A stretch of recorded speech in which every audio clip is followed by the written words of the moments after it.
Maka Bapak Ibu yang berbahagia, kalau kita tidak memikirkan apa yang akan terjadi di negeri ini, maka bukanlah suatu mustahil apa yang akan terjadi nasibnya hampir sama. Tahun 80-an, ketika saya masih kecil, saya selalu mendengarkan bahwa umat Islam di Indonesia itu jumlahnya 95%. Tapi sensus pada tahun 2014 mengatakan jumlah umat Islam itu tinggal 80%.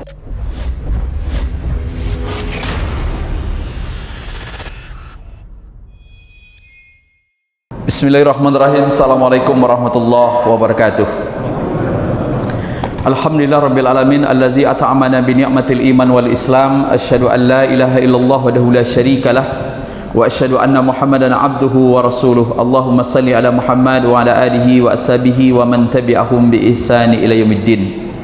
Hadirin Bapak Ibu sedang jemaah tarawih yang berbahagia, syukur alhamdulillah dengan izin Allah Subhanahu wa taala pada kesempatan yang berbahagia ini Allah masih memberikan kita umur yang panjang, badan yang sehat, dianugerahkan kesempatan dan kekuatan untuk kembali hadir di masjid yang kita cintai ini. Dan mudah-mudahan tentunya seluruh amal ibadah yang kita lakukan diterima oleh Allah Subhanahu wa taala. Salawat beruraikan salam tercurahkan pada baginda alam Nabi Muhammad sallallahu alaihi wasallam. Allahumma salli ala Muhammad. Mudah-mudahan tentunya dengan senantiasa bersalawat kepada beliau, kita termasuk di antara orang-orang yang mendapatkan syafaatnya.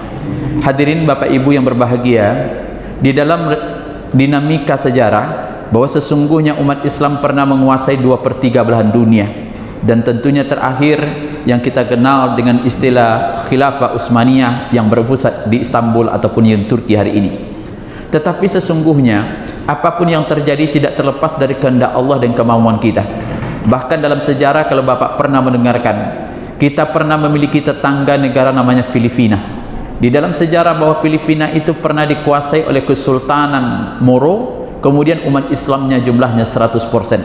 Tapi dalam sejarah hari ini, umat Islam yang tinggal di Filipina itu cuma tinggal 2% saja. Bapak pernah mendengarkan kasus yang terjadi di Singapura, Pak. Begitu Singapura berpisah dengan Malaysia, maka di awal yang memperjuangkan adalah orang-orang Islam agar terpisah antara negara kepulauan tersebut dengan induknya yang ada di Malaya. Ketika awal perpisahan antara Singapura dengan Malaysia, maka jumlah penduduk muslim ketika itu 93%. Pertanyaannya, sekarang berapa persen jumlah penduduk muslim yang ada di Singapura, Pak? Cuma 15% saja, Pak. Kemudian belum lagi yang lain-lain. Maka Bapak Ibu yang berbahagia, kalau kita tidak memikirkan apa yang akan terjadi di negeri ini, maka bukanlah suatu mustahil apa yang akan terjadi nasibnya hampir sama. Tahun 80-an, ketika saya masih kecil, saya selalu mendengarkan bahwa umat Islam di Indonesia itu jumlahnya 95%. Tapi sensus pada tahun 2014 mengatakan jumlah umat Islam itu tinggal 80%. Dan kira-kira pada tahun 2045 yang akan datang, atau ketika negeri ini berusia 100 tahun, kira-kira berapa umatnya, Pak? Maka untuk itu perlu kita pikirkan secara bersama-sama, bukan hanya bekal kita setelah kita mati, tetapi apa yang akan kita tinggalkan untuk negeri ini. Bapak Ibu yang berbahagia, mungkin pernah mendengar seorang panglima perang, yakni Tariq bin Ziyad, yang membuka Selat Gibraltar yang menyeberangkan antara Afrika Utara dengan Eropa, Pak. Ketika itu tahun 711 Hijriah, apa yang terjadi? Umat Islam bisa masuk ke Eropa, kemudian menguasai sebagian besar Eropa. Eropa yang dikuasai itu bernama Andalusia. Sekarang Andalusia itu 3 negara, Pak. Pertama Spanyol, yang kedua Prancis, yang ketiga Portugis. Tapi apa yang terjadi? Umat Islam di situ pernah menguasai Eropa itu selama 800 tahun lamanya, Pak. 8 abad. Tapi apa yang terjadi? Terakhir seorang khalifah yang bernama Abdullah Muhammad bin Ahmar harus meninggalkan istana yang bernama Alhambra, Pak. Alhambra itu setelah 800 tahun umat Islam di situ. Maka kalau cerita dengan Spanyol, Bapak ini ingat bola kaki, Barcelona, Cordoba, Sevilla, itu nama orang Islam semua yang membuatnya, Pak. Cuma sekarang seakan-akan nama itu berbeda, padahal yang membuatnya adalah orang-orang Arab yang datang ke tempat itu, yang mereka masuk dari Afrika Utara, tepatnya di Maroko. Apa yang terjadi, Bapak Ibu yang berbahagia? Abdullah Muhammad bin Ahmar akhirnya harus meninggalkan kekuasaannya di Spanyol. dengan rasa terhina, Pak. Karena waktu itu hanya 3 pilihan yang diberikan oleh Kesultanan Kristen waktu itu. Pertama, apa yang terjadi? Seluruh orang Islam harus menjadi murtad. Yang kedua, dia harus dibunuh. Yang ketiga, kalau tidak meninggalkan Andalusia dan menyeberang kembali yang terjadi ke Afrika. Apa yang dilakukan oleh Abdullah bin Muhammad? Ia menangis naik ke bukit yang tinggi. Dia pandang istana Alhambra itu, Pak. Kemudian terseduh-seduh, terisak-isak dia menangis. Sang ibu datang kepada Abdullah. Apa yang dikatakan? Hai Khalifah, menangislah engkau sejadi-jadinya, laksana perempuan yang menangis, karena sesungguhnya engkau tidak bisa mempertahankan istanamu. Maka bapak ibu yang berbahagia, itulah khalifah yang terakhir yang harus meninggalkan Andalusia setelah umat Islam berkuasa di negeri Eropa itu selama 800 tahun. Sekarang apa yang terjadi? Di Andalusia hanya tinggal sejarah, Pak. Ada sebuah istana yang terdiri dari batu merah yang mereka sebut dengan Alhambra. Kalau ada di antara bapak punya duit, maka nanti ada travel mengatakan kita wisata religi, pergi dia ke Eropa, Pak, dibawa orang-orang kita ke Spanyol itu, ditunjukkanlah inilah masjidnya dulu, inilah istananya Kesultanan dinasti Umayyah, inilah tempat kekuasaannya, seluruhnya tinggal sejarah, dan masjidnya sempat dirubah menjadi diskotik. Kalau kita bawa ke Eropa, ada namanya Masjid Sofia yang sekarang dirubah oleh Erdogan, Pak. Apa yang terjadi? Sama nasibnya seperti itu, Pak.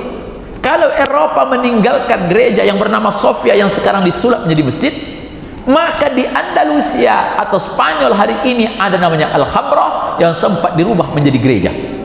Apa yang terjadi, Bapak Ibu yang berbahagia? Apa yang menyebabkan umat Islam ketika itu hancur?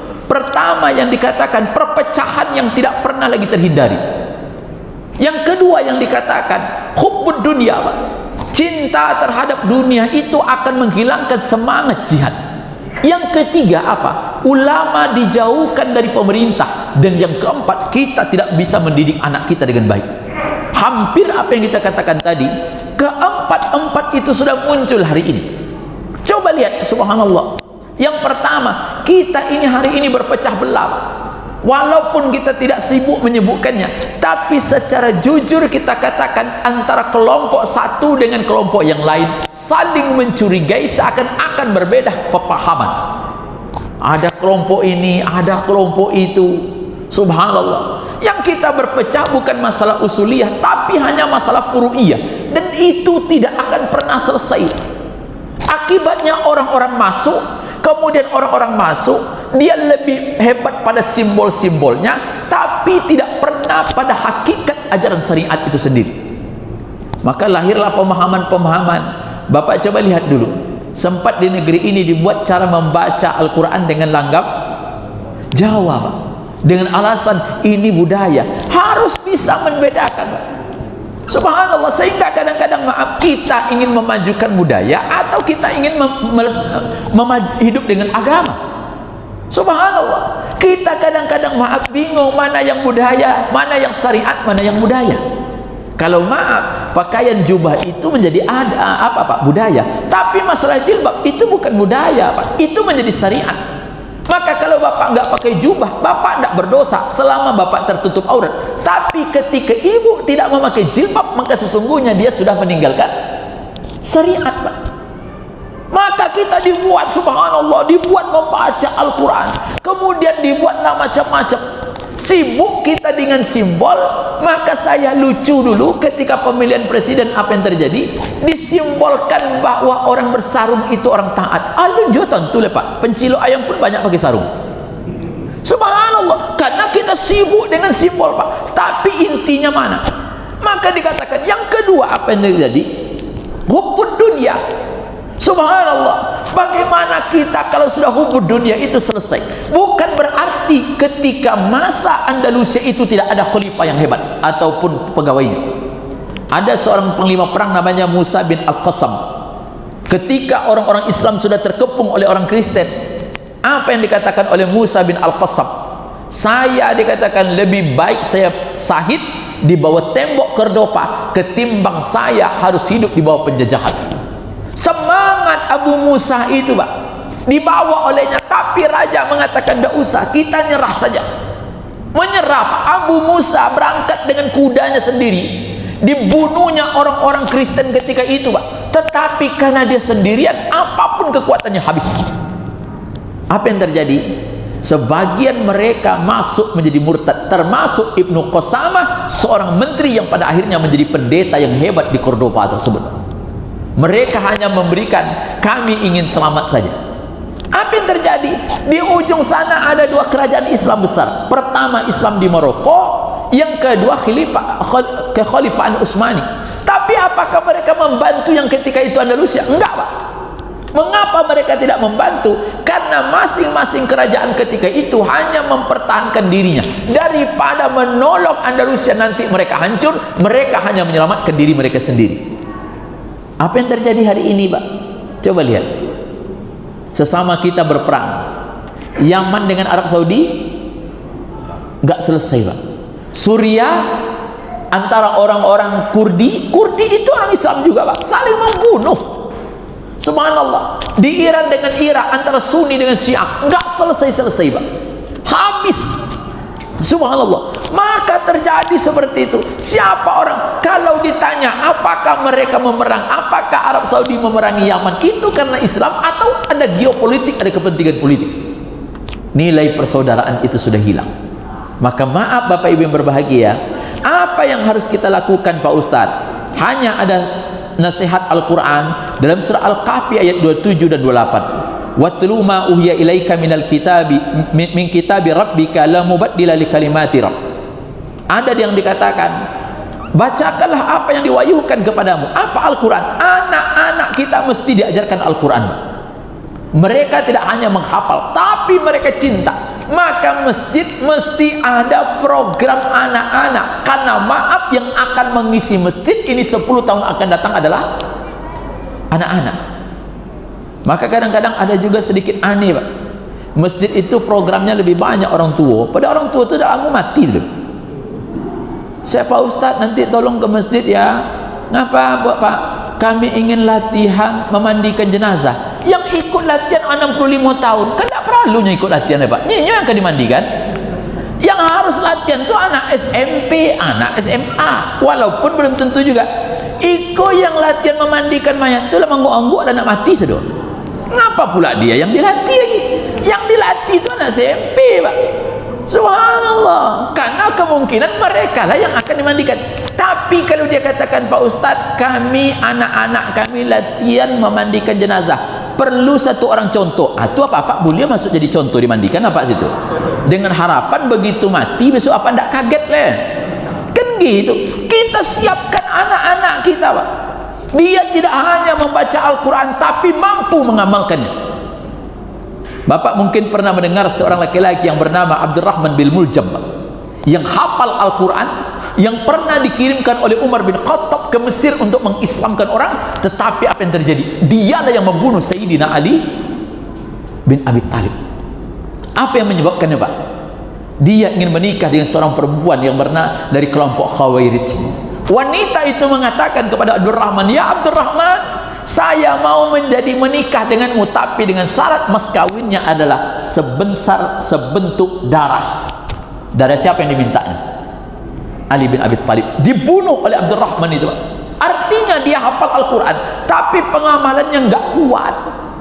Apa yang terjadi? Itulah anak-anak kita hari ini. Berapa banyak anak-anak kita, maaf, hari ini menjadi murtad, Pak. Yang kita dengar sebelum Ramadan, ada seorang perempuan yang pakai hijab warna putih datang ke gereja, menikah dengan seorang laki-laki yang Kristen, kemudian diberkahkan oleh seorang pendeta. Kemudian mereka mengatakan, ini kan masalah cinta. Subhanallah. Maka ada yang mengatakan hari ini, hal yang paling mudah memurtadkan seorang muslimah adalah melalui proses perkawinan, Pak. Nggak bisa diterima, Pak, walaupun masuk Islam duluan, nggak bisa. Kenyataannya itu yang membalik kenyataan hari ini. Tapi kita orang tua tidak bisa. Sudahlah Pak Ustadz, mereka sudah terlampau cinta. Cinta apa? Nggak bisa, Pak. Habis. Maka dikatakan anak-anak kita hari ini memang diformat, disetting untuk masa yang akan datang. Programnya harus banyak untuk anak-anak, Pak. Maaf, yang 10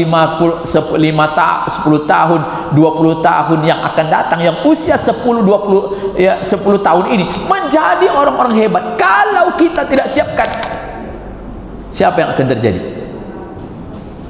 Hubbud dunia itu lebih, Pak. Coba lihat, saya kadang-kadang risau dengan orang hari 5 tahun yang dulu, Pak, kalau ada orang tak puasa, mereka rasa ada madu. Sekarang coba lihat di jalan, orang merokok sembarangan, Pak.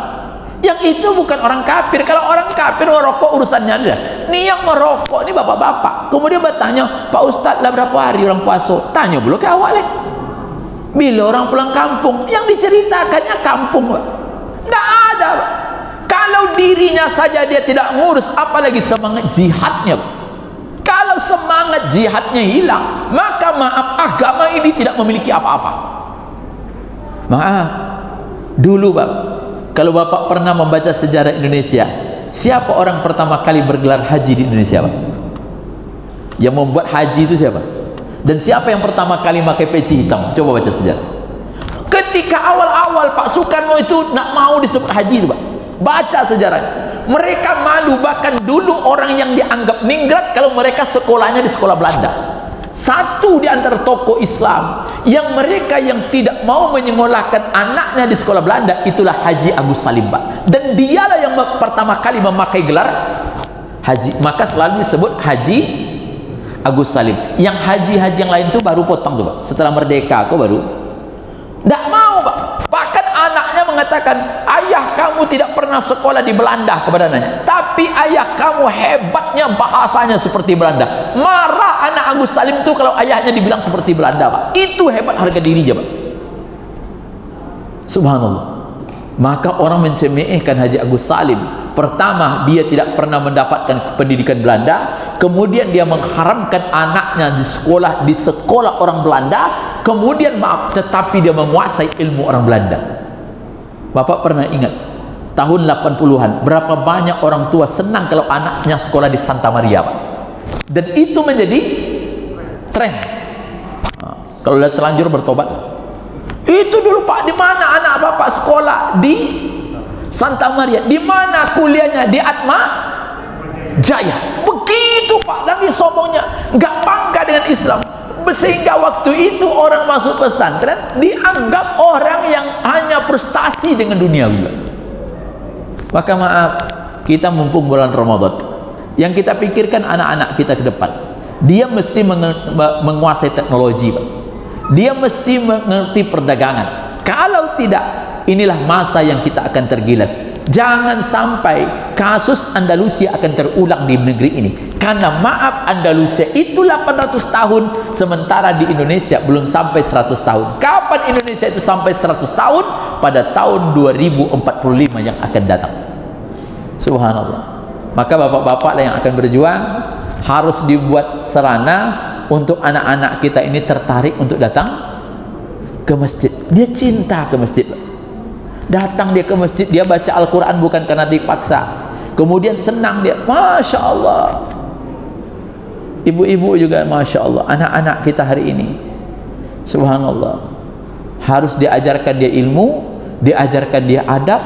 Anak-anak kita beban. Dan itu bukan tanggung jawab ustadz saja, dan itu tanggung jawab kita secara kolektif dan kolegial.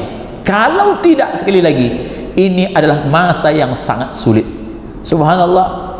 Kalau itu yang kita pikirkan hari ini, kalau tahun 2014 hasil sensus saja jumlah umat Islam itu tinggal 80%, kira-kira tahun 2045 berapa persen, Pak?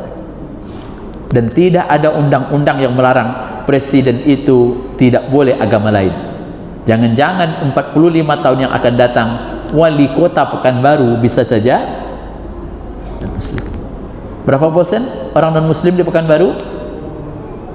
Kurang dari 8%. Tapi berapa kursi yang dapat di DPR, Pak? 9 kursi, Pak.